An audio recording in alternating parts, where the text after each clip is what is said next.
Assalamualaikum warahmatullahi wabarakatuh. Waalaikumsalam warahmatullahi wabarakatuh. Bismillahirrahmanirrahim.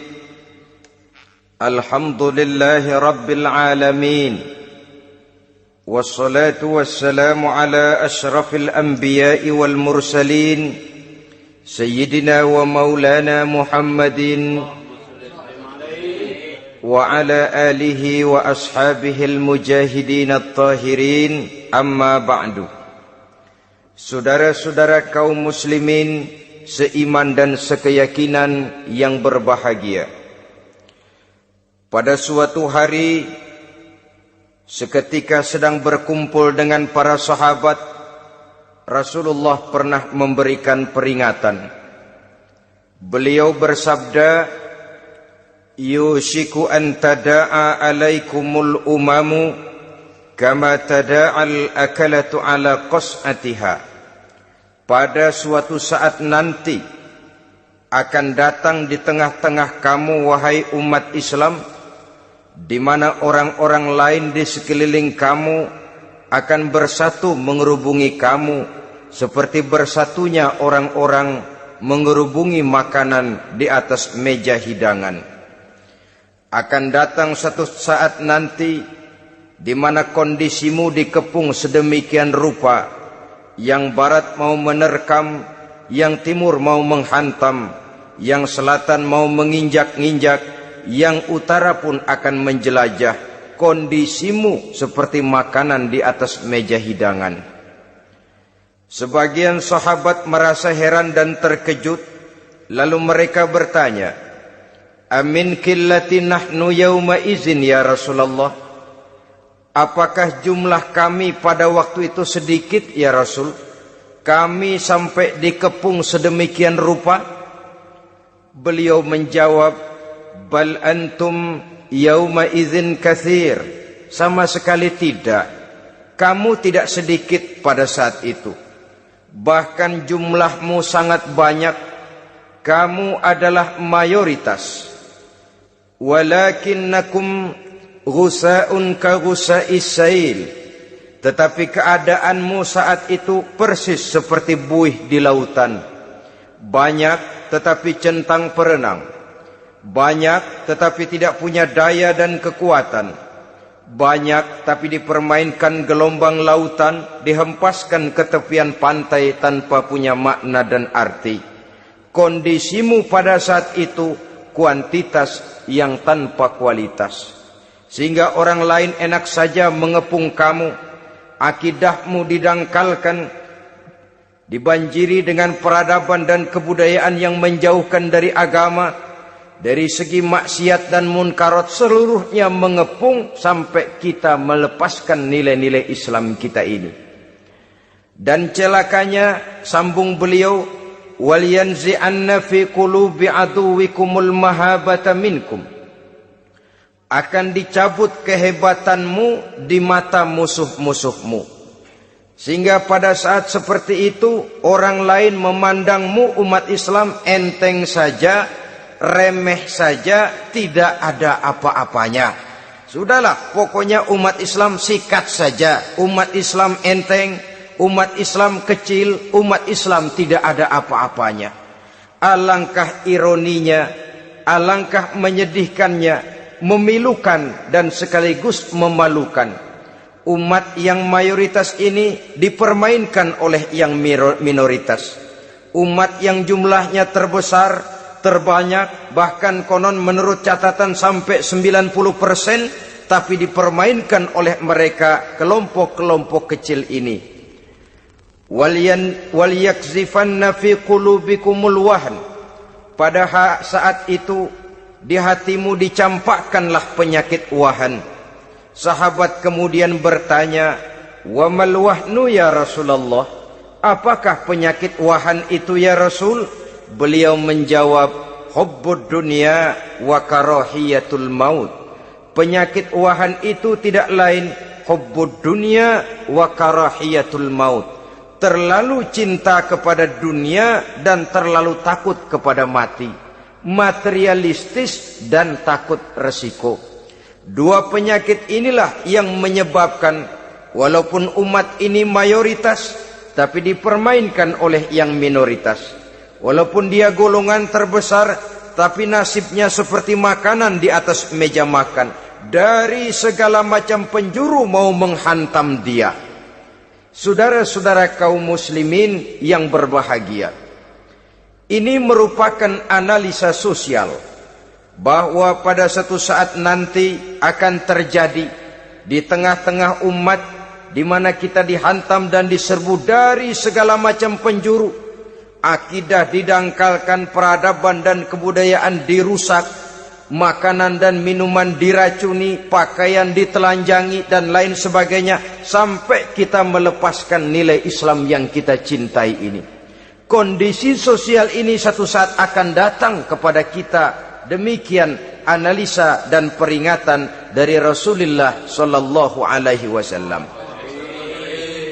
Marilah sekarang kita melihat, adalah benar bahwa di zaman sekarang kita insya Allah tidak akan mengalami perang Badar sehebat yang pernah dialami oleh Rasul dan para sahabatnya.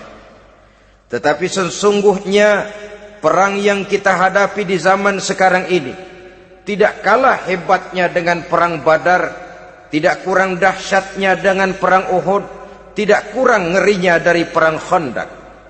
Hanya saja yang kita hadapi sekarang ini bukan ujung pedang, bukan ujung tombak, bukan ujung panah.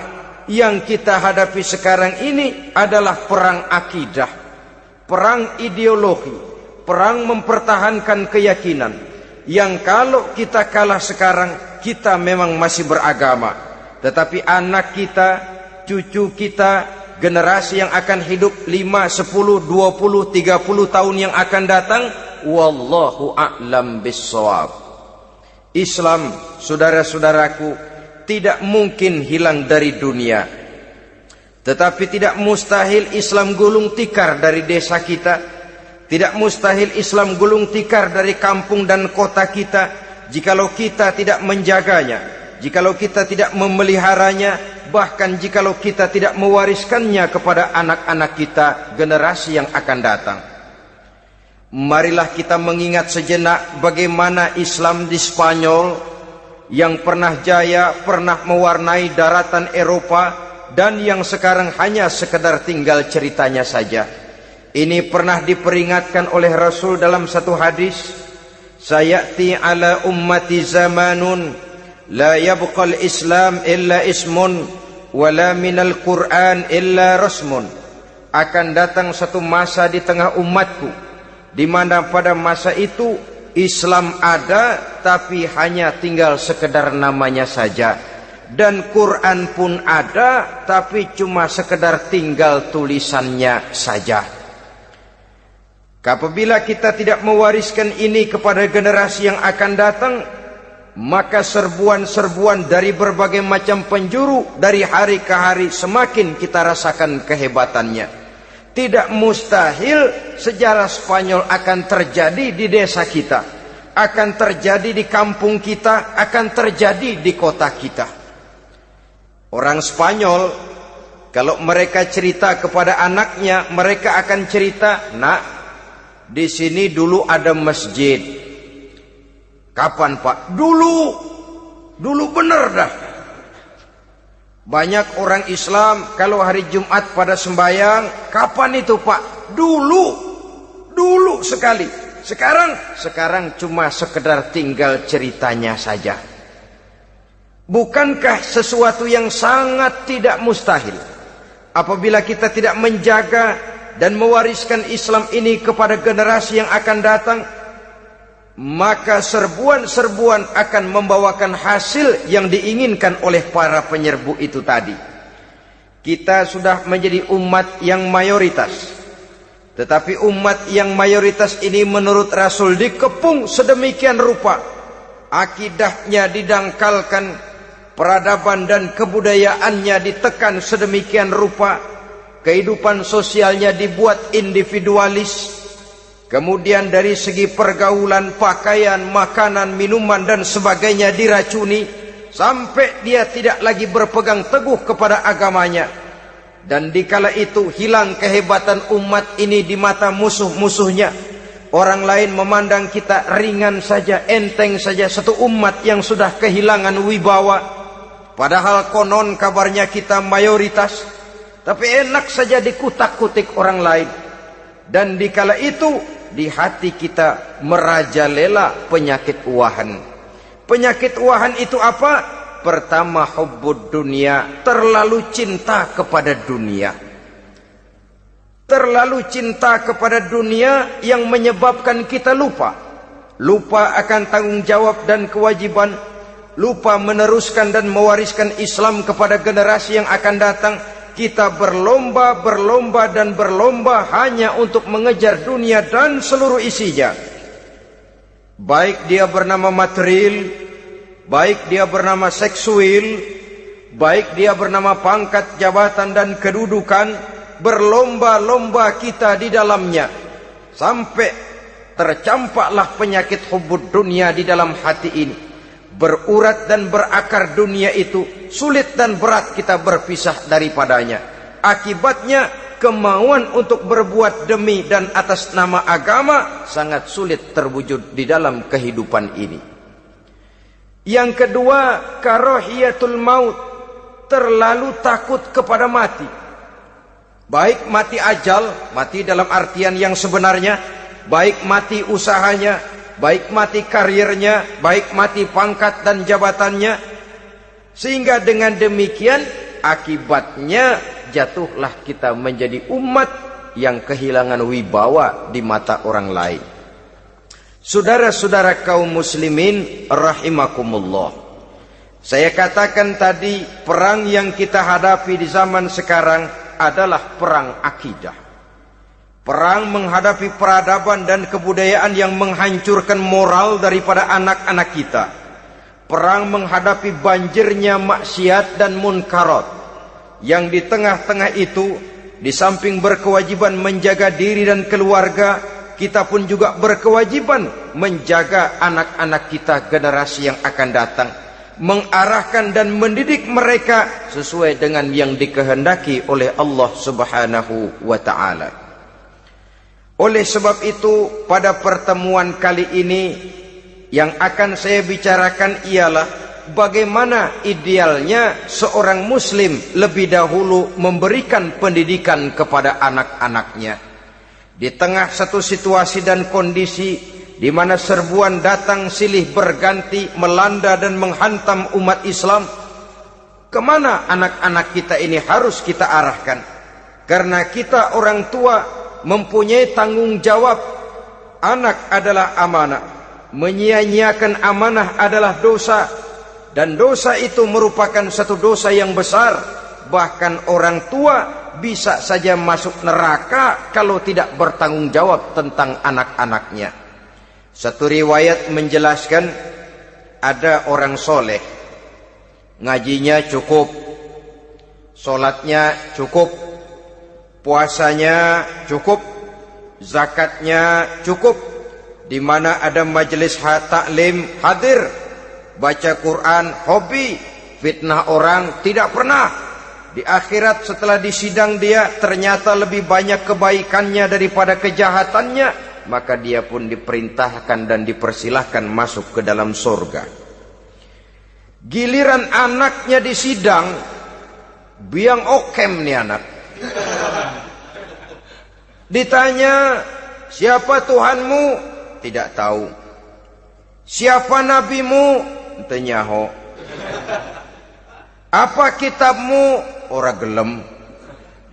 Kamu pernah sholat? Tidak. Zakat? Tidak.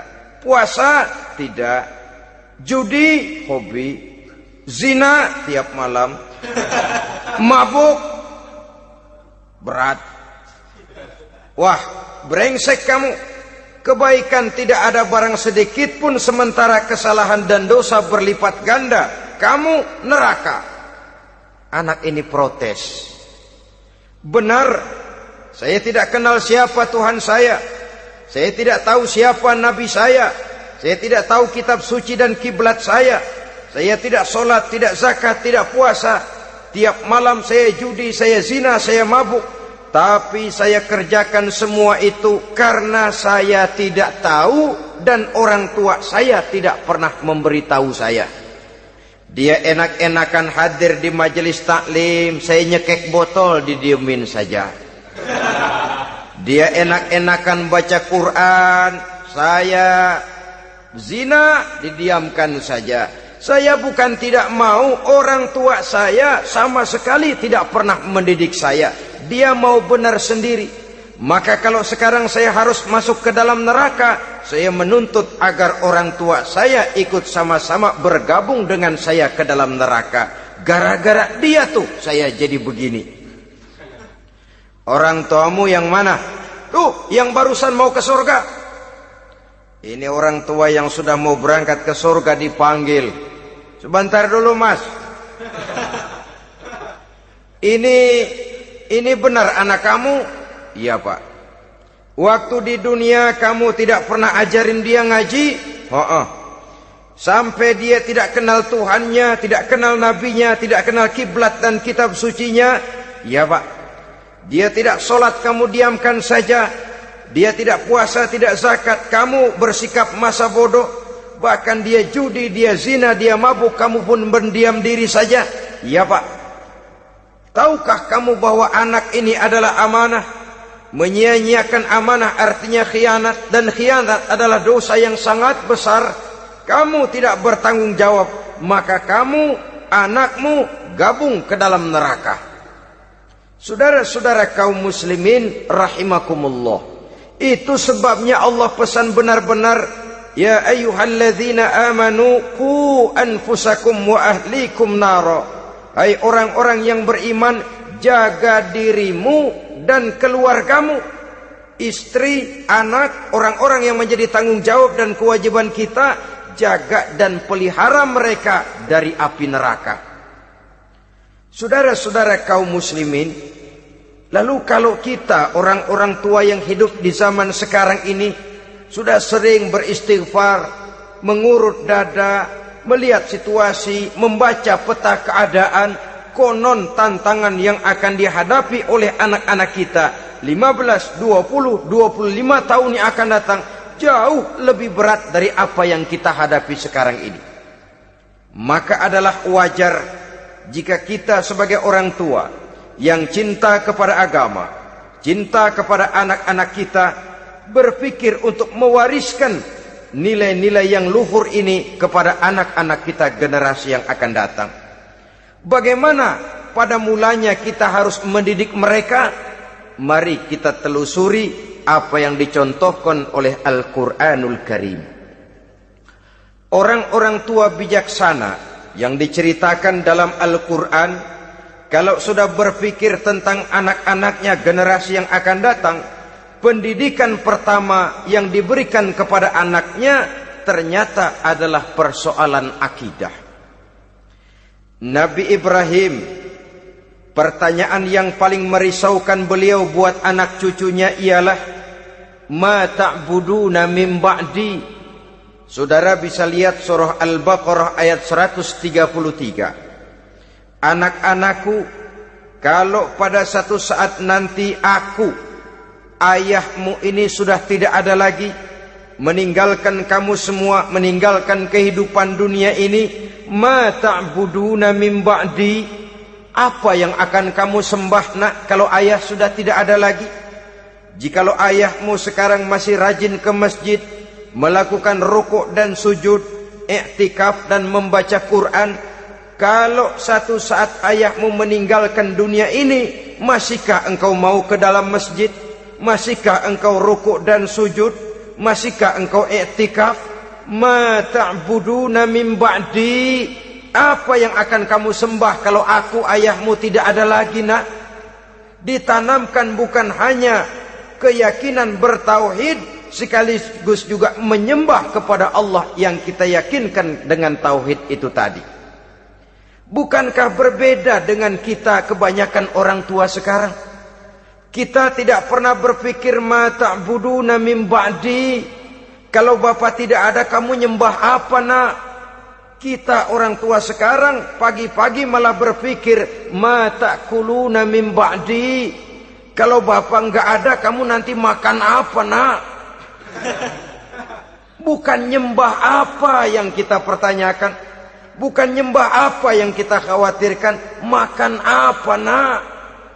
Maka yang dicari lalu sekolah-sekolah yang bonafit, yang tidak peduli apakah itu merusak imannya, mematikan akidahnya, menghancurkan keyakinannya. Yang penting ada jaminan hari depan bisa dapat lapangan kerja.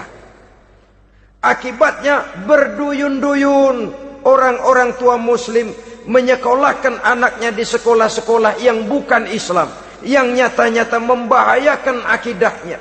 Dididik dengan kultur dan budaya yang bertentangan dengan nilai-nilai agamanya. Bukankah ini berarti merelakan anak untuk dikafirkan? Bukankah ini artinya menyerahkan anak untuk ditulis menurut selera para pendidik yang tidak sesuai dengan nilai akidah yang dimilikinya? Mengapa kita tidak berpikir seperti Nabi Ibrahim, yang sebelum memberikan pendidikan kecerdasan, sebelum pendidikan matematika, IPS, PSPB dan disiplin ilmu lainnya, yang pertama ditanamkan ma ta'buduna min ba'di. Kalau ayahmu tidak ada, kamu menyembah apa nak? Menyembah Allah apa nanti malah menyembah harta? Menyembah Allah apa nanti malah mendewa-dewakan pangkat dan jabatan? Menyembah Allah apa malah nanti menyembah alam? Itu yang dikhawatirkan Nabi Ibrahim kepada generasi yang akan datang. Dan itu saudara-saudara yang seharusnya mengkhawatirkan kita kepada anak-anak kita, generasi yang akan datang. Lihatlah serbuan akidah di zaman sekarang ini. Dimanfaatkan kemiskinan kita umat Islam. Diberikan kita tawaran berupa beras, pakaian, obat-obatan, kalau perlu beasiswa, asal bisa melepaskan keislaman kita ini. Bertahap, sedikit demi sedikit, step by step, shibran bi shibrin wa zira'an bi zira'in. Dan harus saya ingatkan, orang di zaman sekarang tidak mungkin menghantam Islam secara frontal. Tidak mungkin menghantam Islam terang-terangan, apalagi mengerahkan satuan militer. Tidak. Orang berhitung bagaimanapun kondisi dan kualitasnya umat Islam, mereka masih punya satu modal penting, fanatisme agama.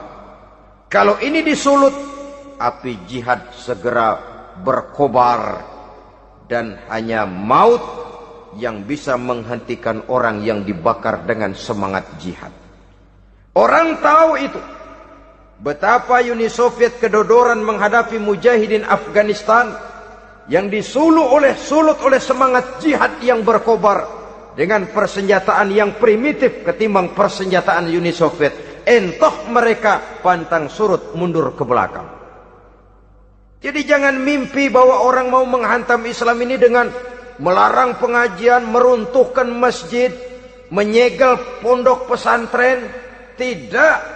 Melarang orang sholat, tidak. Kalau perlu masjid diperbanyak, musola diperbesar. Tapi bikin itu masjid seperti museum. Besar, megah, mercusuar, tapi bikin seperti museum. Tempat orang kagum, tempat orang memuji, tapi sunyi dari nilai-nilai ibadah. Saudara-saudara kaum muslimin, untuk sampai kepada penghantaman akidah, jalan yang paling mudah dirintis sekarang ini secara bertahap dan sistematis, memisahkan umat Islam dari Islamnya. Biarkan mereka bernama Muslim. Biarkan di atas kartu penduduknya tertulis agama Islam. Tapi tanamkan budaya-budaya yang menyebabkan cara bergaul mereka, cara berumah tangga mereka, cara bertetangga mereka, sampai kepada cara mereka berpakaian, cara mereka bergaul, cara mereka makan dan minum, cara mereka mendidik dan menyekolahkan anak sama sekali tidak lagi mencerminkan nilai-nilai yang islami. Itu sudah satu usaha yang paling praktis, memisahkan umat Islam dengan Islamnya. Kalau sadarlah kita ke arah ini usaha orang di zaman sekarang, maka yang harus pertama kita tanamkan kepada anak-anak kita, didik mereka dengan jiwa tauhid yang mengkristal di dalam batinnya, meresap sampai ke tulang sumsumnya, yang tidak akan sampai pun nyawa berpisah dari badannya, akidah itu tidak akan berpisah dari hatinya. Bahkan dia sanggup dengan tegar berkata, lebih baik saya melarat karena mempertahankan iman daripada hidup mewah dengan menjual akidah. Satu khittah, satu garis kehidupan yang perlu kita wariskan kepada anak-anak kita, generasi yang akan datang. Dahulu ada satu tradisi, saudara-saudara. Kalau anak gadis kita dilamar orang, orang lalu bertanya, anakmu mau ngelamar gadis saya, apa sudah khotam Quran berapa kali? Apa sudah bisa baca kitab macam-macam dan lain sebagainya? Sehingga lahirlah satu kebanggaan. Apapun motifnya, tapi pertanyaan semacam ini zaman sekarang sudah langka. Paling-paling yang ditanya kalau anaknya dilamar orang, anakmu kerja di mana? Gajinya sebulan berapa? Kendaraannya bebek apa soang apa-apa? Itu yang kita pertanyakan, berkisar di seputar materi, kerja, job, status sosial dan lain sebagainya. Perkara bisa baca Quran atau tidak, nomor 18. Perkara sembahyangnya rajin apa tidak, nomor 36. Saudara hadirin, akibatnya terjadi pergeseran nilai. Maka mendidik anak menurut tuntunan Quran adalah seperti yang diberikan contoh oleh Luqmanul Hakim, yang diceritakan dalam surah Luqman mulai ayat 11 dan selanjutnya. Apa pendidikan pertama yang harus kita berikan kepada anak? Pertama, ya bunayya la tusyrik billah. Wahai anakku, jangan sekali-kali engkau menyekutukan Allah nak. Jaga tauhid, pelihara iman, mantapkan akidah. Ini dasar yang pertama. Belum lagi anak mengenal berbagai macam disiplin ilmu, yang pertama ditanamkan tauhid. Ini yang mendasari kehidupan. Ini yang akan mewarnai dan menjadi warna dari kepribadian seseorang. Sentuhan jiwa tauhid di dalam diri si anak. Belum lagi sempat dia kenal yang lain. Yang pertama yang kita tanamkan, kita wariskan, kita berikan, la tusyrik billah. Jangan sekali-kali menyekutukan Allah nak. Kalau ini sudah tertanam, ini sudah merupakan satu fondasi yang kuat. Selebihnya nanti tinggal melihat bakat si anak, kemana dia harus dididik ini. Yang terpenting nilai iman lebih dahulu tanamkan. Dan untuk menghancurkan nilai keimanan, saudara-saudara, saya katakan, ingatkan kepada hadis di awal tadi, dikepung kita dari berbagai macam penjuru agar bisa melepaskan nilai-nilai iman dan keyakinan. Proses pendangkalan akidah, ditanamkan keraguan kepada agama, ditanamkan rasa malu beragama, sholat malu, baca Quran malu, berangkat ke masjid malu, pakai jilbab malu. Ditanamkan rasa malu beragama, sehingga bertahap sedikit demi sedikit kita mulai berpisah dengan kehidupan beragama. Ditanamkan hal yang sedemikian rupa dari berbagai macam penjuru. Dihantam akidah, akidah kuat, dihantam dari segi peradaban dan kebudayaan. Diperbanyaklah peradaban dan kebudayaan yang bukan mendekatkan kita dengan agama, malah mendekatkan kita dengan neraka. Menjauhkan kita dari agama, menjauhkan kita dari nilai-nilai luhur yang diwariskan oleh orang-orang tua kita terdahulu. Adalah kewajiban kita yang pertama, mendidik anak, menanamkan roh, jiwa dan semangat tauhid di dalam diri mereka. Saudara-saudara kaum muslimin rahimakumullah, kenapa kita lebih dahulukan menanamkan jiwa, roh dan semangat tauhid ini kepada anak-anak kita? Pertama, kita tidak hanya ingin sekedar mempunyai anak yang pintar, tetapi lebih daripada itu kita pun ingin mempunyai anak yang benar. Segala macam disiplin ilmu, segala macam bentuk penalaran ilmiah dan pengisian intelektualitas manusia mungkin di satu sisi akan membuat dia pintar, tapi di sisi lain belum tentu akan membuat dia benar. Nabi pernah memberikan peringatan, man izdada ilman walam yazdad huda lam yazdad minallahi illa bu'da.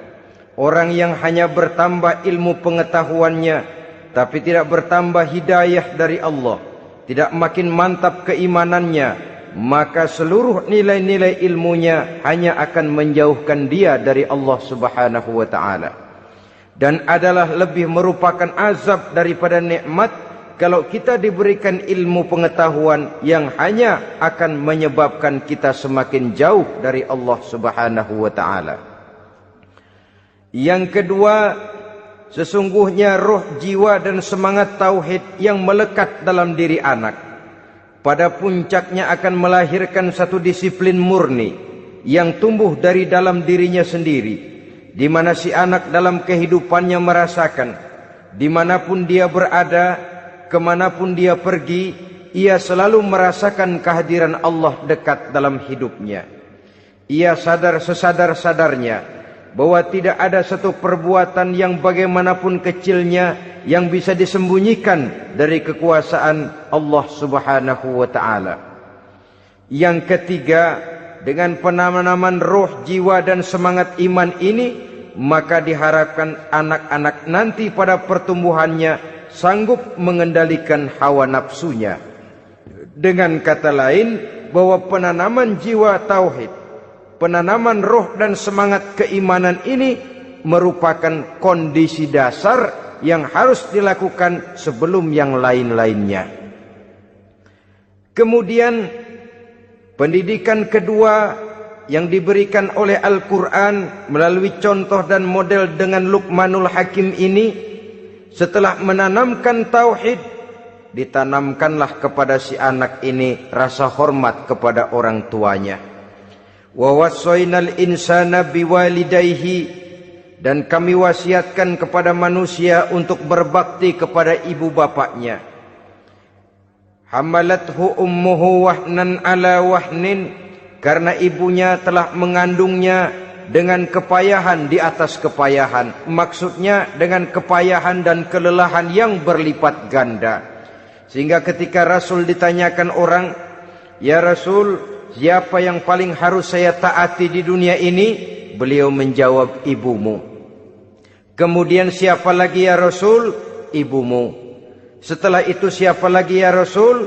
Ibumu. Dan kemudian siapa ya Rasul? Bapakmu. Ibu, ibu, ibu, bapak.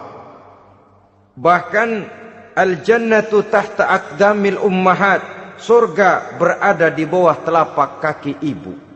Bagaimana menanamkan rasa hormat kepada orang tua di hati anak? Tentu yang pertama, bagaimana orang tua bisa memberikan keteladanan.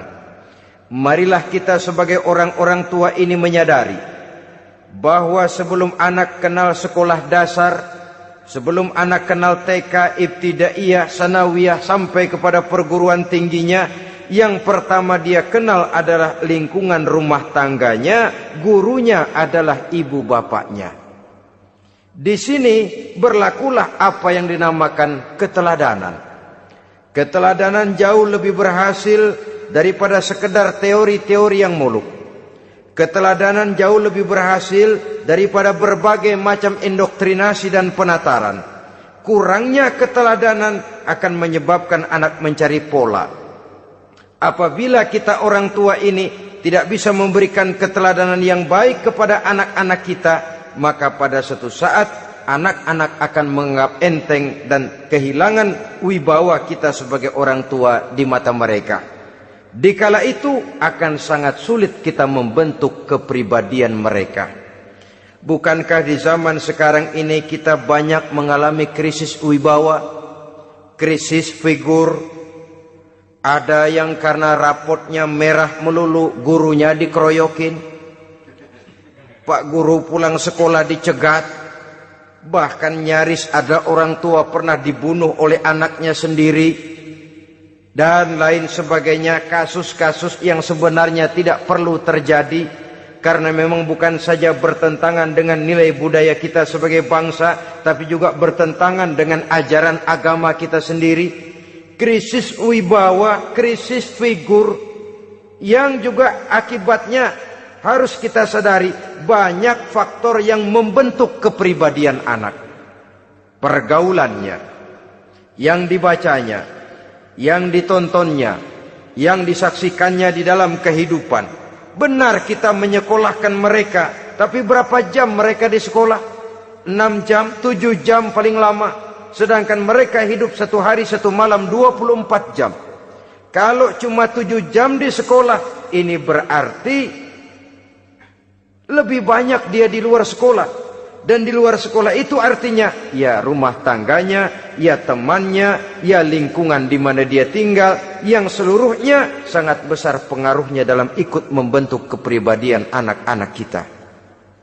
Saya katakan tadi, di samping kita menghadapi perang akidah, kita pun berhadapan di dalam perang menghadapi peradaban dan kebudayaan yang bukan saja menjauhkan kita dari agama, tetapi sanggup menghancurkan moral daripada anak-anak kita.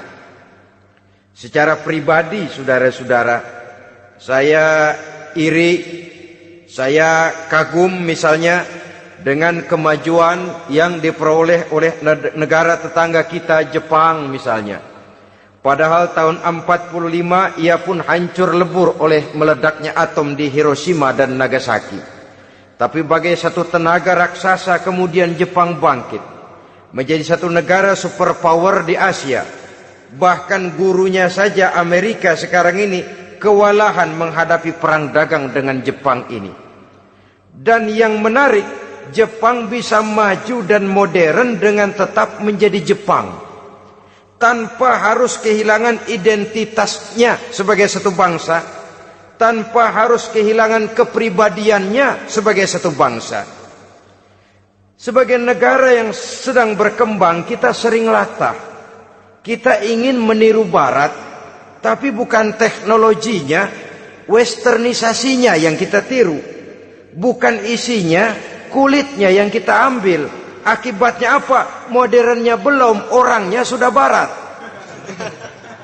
Bergaulnya sudah cara Barat, berumah tangganya sudah cara Barat, berpakaiannya sudah cara Barat, mendidik anaknya sudah cara Barat. Di mana ketemu orang tua cukup hello daddy.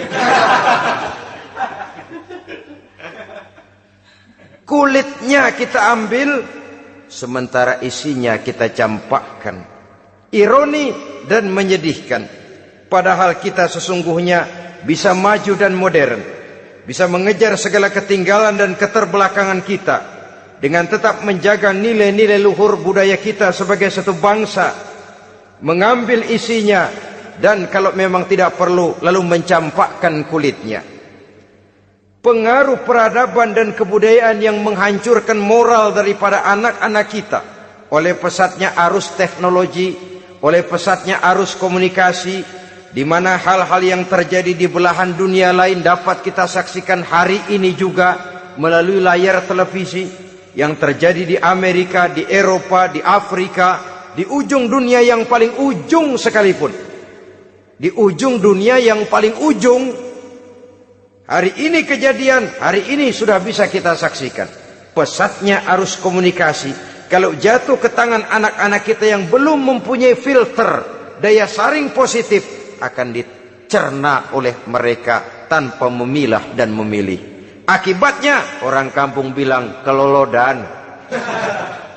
Makan nggak dikunyah lagi. Tentu saja akhirnya kelolodan, dan kalau sudah kelolodan menyusahkan kita seluruhnya. Oleh karena itu budaya menghormati orang tua perlu dijaga, perlu dipelihara dan diwariskan kepada anak-anak kita. Tali silaturahmi sehingga ada respeknya kepada orang tuanya. Jangan bapaknya dianggap CS, ibunya dianggap CS, kakeknya dianggap CS. Hilang rasa respek, hilang rasa menghormati. Sementara orang tua sendiri tidak bisa memberikan keteladanan, kurang mendapat perhatian dan lain sebagainya. Apalagi kalau baik ibu maupun bapak adalah orang-orang karier yang setiap hari sibuk menghadapi tugas masing-masing. Bapak sibuk rapat, pindah kantor sana kantor sini, ibu sibuk arisan, besarlah anak-anak di tangan pembantu dan lain sebagainya, sehingga dia merasa kurang mendapat perhatian, dan ini akan ikut membentuk warna dari kepribadian yang dimilikinya. Sampai kepada pelosok-pelosok desa, jaringan televisi memang menguntungkan.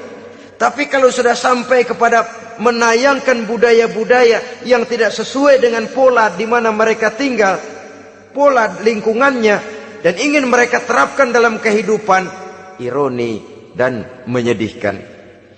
Maka sering dikatakan, jikalau ABRI masuk desa, rakyat beruntung. Jikalau listrik masuk desa, rumah jadi terang. Jikalau koran masuk desa, rakyat jadi cerdas. Jikalau hakim masuk desa, rakyat lalu sadar hukum. Tapi jikalau maksiat dan munkarat masuk desa, minuman keras masuk desa, judi masuk desa, pelacuran masuk desa, rakyat tentu kiamat. Dan kita harus punya budaya untuk memilah dan memilih, mempunyai filter untuk jadi daya saring positif. Oleh karena itu saudara-saudara, tahap kedua setelah menanamkan jiwa tauhid kepada anak, tanamkan rasa hormat kepada orang tuanya. Orang tua itu ibu bapaknya, orang tua itu guru-gurunya yang mengajarkan dia, atau yang dianggap tua yang lebih senior dari dia. Karena tidak ada satu peradaban yang berdiri sendiri. Bagaimanapun maju dan modernnya kita sekarang, tentu merupakan mata rantai yang berkaitan dari generasi terdahulu. Ini yang kedua. Setelah tauhid, berbakti kepada ibu dan bapak.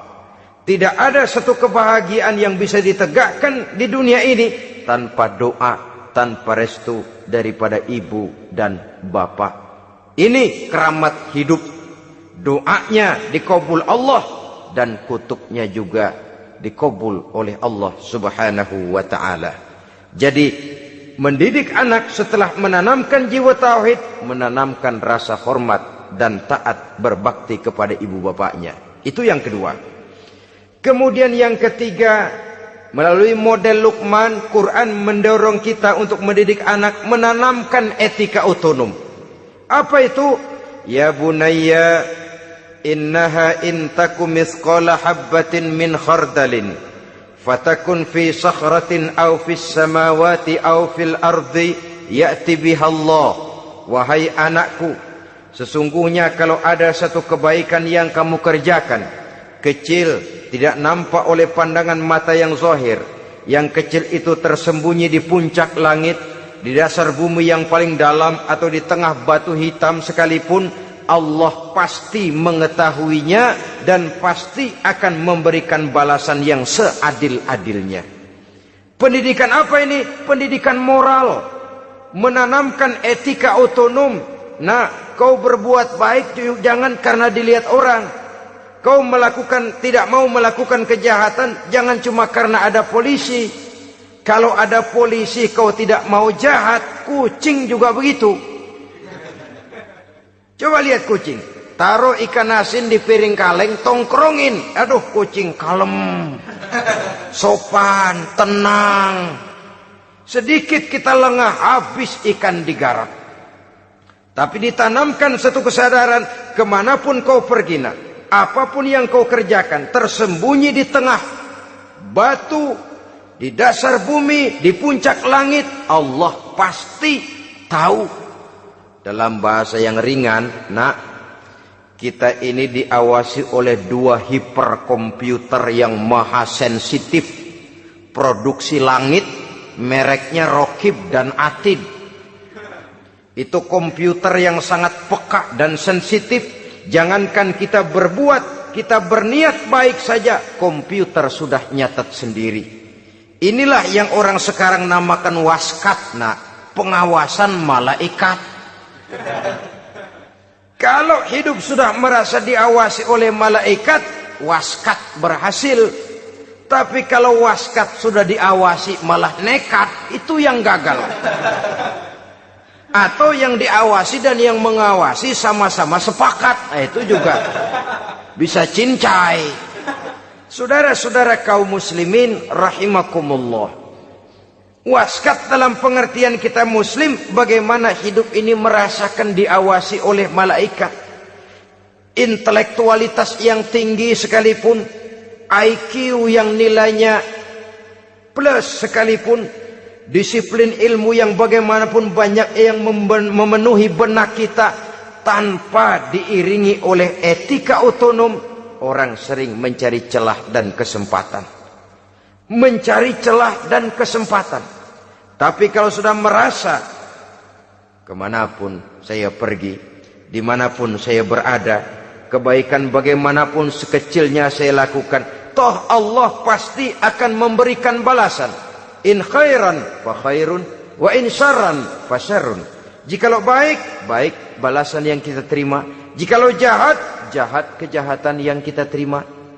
Kalau sudah ke arah ini kita berpikir, maka sesungguhnya kalau kita berbuat baik kepada orang lain, hakikatnya kita sudah berbuat baik kepada diri kita sendiri. Lalu tidak ada merasa rugi berbuat baik kepada orang.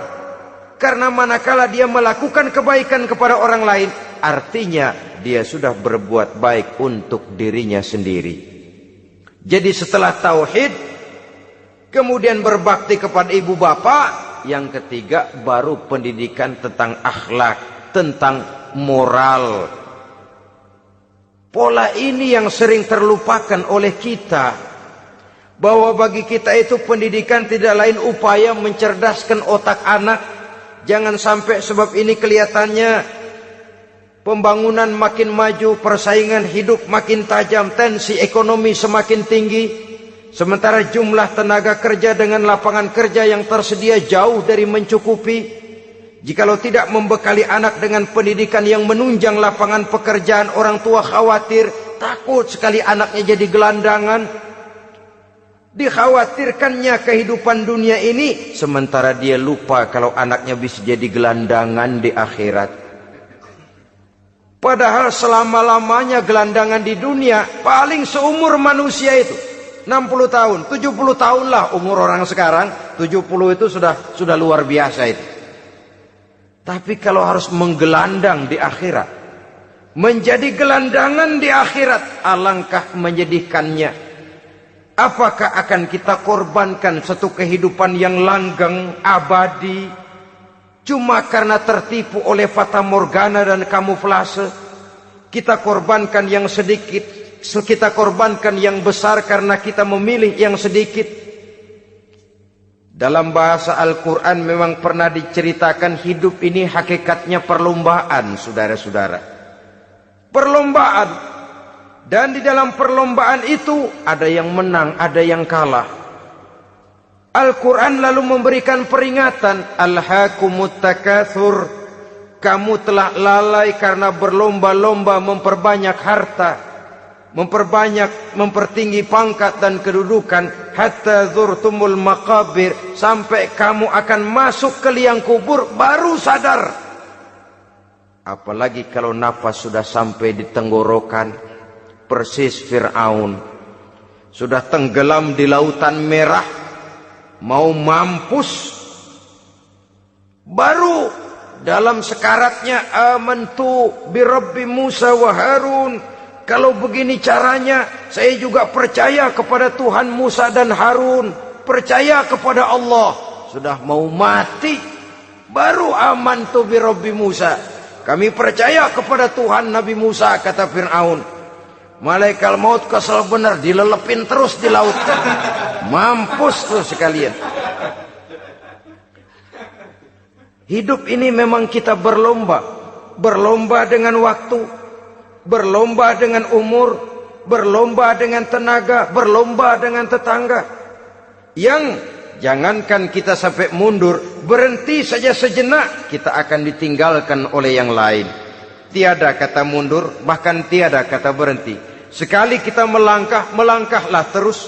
Tapi berlombalah seperti yang dikehendaki Quran. Fastabiqul khairat. Berlomba-lombalah di dalam kebajikan. Jangan berlomba-lomba di dalam kemaksiatan, kemunkaran, kejahatan. Berlombalah dalam urusan kebaikan. Saudara-saudara kaum muslimin rahimakumullah. Tauhid, berbakti kepada ibu bapa, kemudian pendidikan tentang moral. Apabila pendidikan tentang moral sudah tertanam, barulah lihat bakat si anak. Kemana bakatnya? Anak saya kelihatannya dari kecil demennya main bedil-bedilan saja. Beri kali itu. Kirim ke Magelang, masukkan akabri. Tapi dengan syarat 3 itu tadi. Iman sudah tertanam, rasa bakti kepada ibu bapak sudah ada, dan punya nilai moral. Sehingga boleh jadi nanti dia menjadi jenderal yang beriman, yang berbakti kepada ibu bapaknya, dan punya moral yang tinggi. Kan lebih baik rakyat rendah tapi akhlaknya tinggi, daripada pejabat tinggi tapi moralnya rendah. Jauh lebih baik rakyat rendah punya moral tinggi ketimbang pejabat tinggi punya moral rendah. Nilai moral ini yang jadi ukuran dan barometer di masyarakat. Yang ini yang sering kita lupakan, bahwa kehancuran satu bangsa dimanapun di dunia ini selalu dimulai dengan kehancuran moral daripada bangsa itu sendiri. Sekarang membina nilai moral ini berat.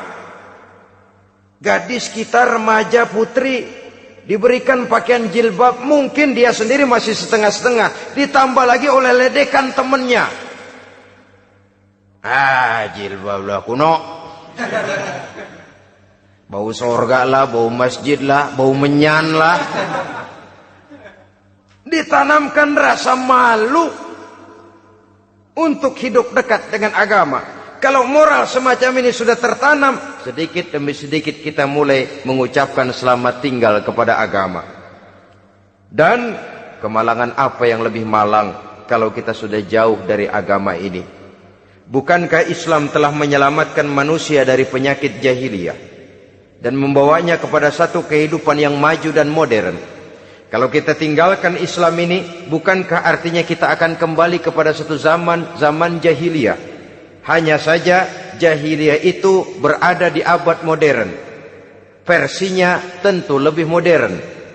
Kalau zaman jahiliyah dulu mabuknya pakai arak, zaman sekarang sudah macam-macam orang bisa mabuk. Kalau zaman jahiliyah dulu anak perempuan dikubur hidup-hidup, zaman sekarang kadang-kadang belum sempat lahir ke dunia, malah sudah dibunuh lebih dahulu. Versinya saja yang berbeda. Kalau di zaman jahiliyah dahulu manusia menyembah batu yang bernama Latta, Uzza, Manat dan Hubal, di zaman jahiliyah modern sekarang ini orang sering menyembah kepala bagiannya, sering menyembah atasannya, sering menyembah komputer, sering menyembah teknologi modern yang lebih diyakininya daripada Allah sebagai keyakinan sentral di dalam hidupnya. Saudara-saudara kaum muslimin rahimakumullah. Jadi yang ketiga, nilai moral yang ditanamkan kepada anak-anak kita supaya dia bisa menghadapi tantangan-tantangan hidup yang semakin berat ini dengan tetap berpegang teguh kepada nilai-nilai moral yang diwarnai oleh jiwa keimanannya yang bersumber dari ajaran agamanya. 3. Kemudian yang keempat, barulah tatanan kehidupan sehari-hari. Apa kata Luqman? Ya bunayya aqimis shalah. Setelah bertauhid, berbakti kepada ibu bapa, punya nilai moral. Ya bunayya aqimis shalah. Nak, dirikan solat. Rumah tangga muslim. Anak berumur 7 tahun sudah berani meninggalkan solat. Kata Nabi, pukul. Bukan untuk menyakiti, untuk mendidik. Karena sayang kepada anak. Saudara-saudara, kita khawatir betul kepada anak. Kalau dia pulang dari sekolah, buru-buru kita sebagai orang tua bertanya, sudah makan nak? Sudah istirahat nak? Tapi jarang kita sebagai orang tua melontarkan, sudah sholat nak? Bahkan kita bisa memberikan sugesti kepada anak. Nah, kalau kau naik kelas 1 sampai naik ke kelas 2, bapak beliin sepeda. Tamat SD nak, motor. Tamat SMP nak, ke Bali kita. Tamat SMA nak, Singapura. Saudara-saudara, tapi kalau untuk urusan sholat misalnya, kita tidak pernah memberikan sugesti kepada anak-anak kita. Nah, kalau kau hafal Fatihah lengkap dengan artinya, bapak beliin sepatu. Nah, kalau kau bisa sholat dengan baik, cukup syarat rukunnya, bapak beliin sepeda. Ada rangsangan, ada sugesti yang membuat anak lebih tergerak untuk hidup dalam suasana keagamaan. Ya bunayya aqimis sholat, nak dirikan sholat. Sebab ini sandaran vertikal yang paling langsung antara manusia dengan Tuhannya. Menyadari bahwa sepanjang yang bisa dilakukan oleh manusia hanyalah berusaha, dan kepastian sepenuhnya ada di tangan Allah.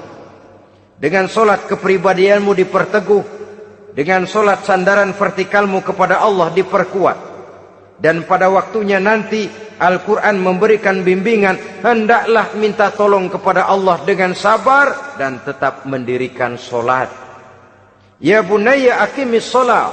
Setelah itu, wa'mur bil ma'rufi wanha 'anil munkar.